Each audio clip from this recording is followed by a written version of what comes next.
the 10 biggest festivals in St. Petersburg, Florida. St. Pete isn't just a city with gorgeous beaches and year-round sunshine. It is an undisputed cultural and festival capital of Florida's Gulf Coast. Whether you're a hardcore foodie, an indie music lover, an art enthusiast, or just like a massive street party, the Berg completely transforms itself almost every single month to host some of the most spectacular events in the west coast of Florida. Want your free list of the top 10 biggest and best festivals? Email me at the address below. Number 1, St. Pete Pride. This is in June. It's in the Grand Central District of the downtown area. St. Pete doesn't just celebrate Pride, it throws one of the biggest in the entire Southeast United States. What started as a modest neighborhood parade has exploded into a month-long extravaganza of hundreds of thousands of people. The main weekend features a dazzling parade along Bayshore Drive, waterfront concerts, and a massive street festival in the historic Grand Central District. Too hot for you in June? Well, now we have double the Pride each year with Winter Pride, which is in February. Get info at winterpridestpete.com. Number 2, Localtopia. Usually happens in late February in Williams Park in the downtown St. Pete area. If you want to understand the heart and the soul of St. Pete in a single afternoon, you go to Localtopia, affectionately known as the community celebration of all things local. This massive street market closes down several city blocks around Williams Park, features over 300 independent businesses, artists, makers, and community organizations. It is the ultimate love letter to the Keep St. Pete local movement. Number 3, the Firestone Grand Prix in St. Pete. This happens also kind of late February, early March, and it happens right in downtown St. Pete on the waterfront. For one weekend a year, the serene waterfront of St. Pete turns into a roaring, high-octane racetrack. The Grand Prix is an international IndyCar racing event held on a 1.8-mile, 14-turn temporary circuit that literally weaves through the downtown streets and along the marina. Even if you aren't a die-hard motorsport fan, the festival atmosphere, interactive fan zones, beer gardens, and live entertainment make it an unforgettable weekend. Bring your earplugs.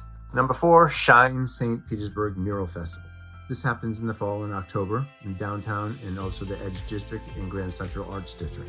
St. Pete is world-renowned for its street art, and the Shrine Music Festival is the reason why every October the city invents a curated mix of local, national, and international artists to transform blank walls into massive, thought-provoking public art pieces over a 10-day event. Rather than a traditional enclosed festival, Shine is an open-air, citywide experience featuring live paintings, mural tours, art exhibitions, and epic rap parties. It's creative, edgy, and deeply inspiring. Number 5, Reggae Rise Up. This happens in March, the Vinoy Waterfront Park, right in downtown St. Pete. Imagine listening to world-class reggae music with your toes in the grass, palm trees swaying overhead, and a stunning sunset over Tampa Bay. That is the magic of Reggae Rise Up. This multi-day music festival has grown into one of the most prominent reggae festivals in the country, pulling massive headliners, alongside food, craft vendors, and art installations. Hey, you want that free guide to the top 10 festivals? Just email me at the address below. Number 6, the MLK Junior Dream Big Parade and Family Fun Festival. It happens in January, obviously along Martin Luther King Day, right in downtown St. Pete, all the way to the Tropicana Field. St. Petersburg hosts one of the longest running and largest MLK Day parades in the entire country. At stpetemlkparade.com, you can get information featuring high-stepping marching bands from historical black colleges and universities, spectacular floats, community leaders, and dance troupes. Following the parade, the celebration continues with a massive family fun festival outside Tropicana Field featuring carnival rides, live entertainment, and fantastic local food vendors. Number 7, the Tampa Bay Blues Festival. This happens in April in the Vinoy Waterfront Park. Blues aficionados from all over the globe flock to St. Pete for the Tampa Bay Blues Festival. Since 1995, this 3-day waterfront festival has featured some of the most legendary names in blues history: Buddy Guy, Coco Taylor, and Taj Mahal, just to name a few. With a backdrop of sailboats bobbing in the bay and plenty of southern barbecue and craft beer flowing, it's a quintessential Florida spring event. Number 8, the Mainsail Art Festival.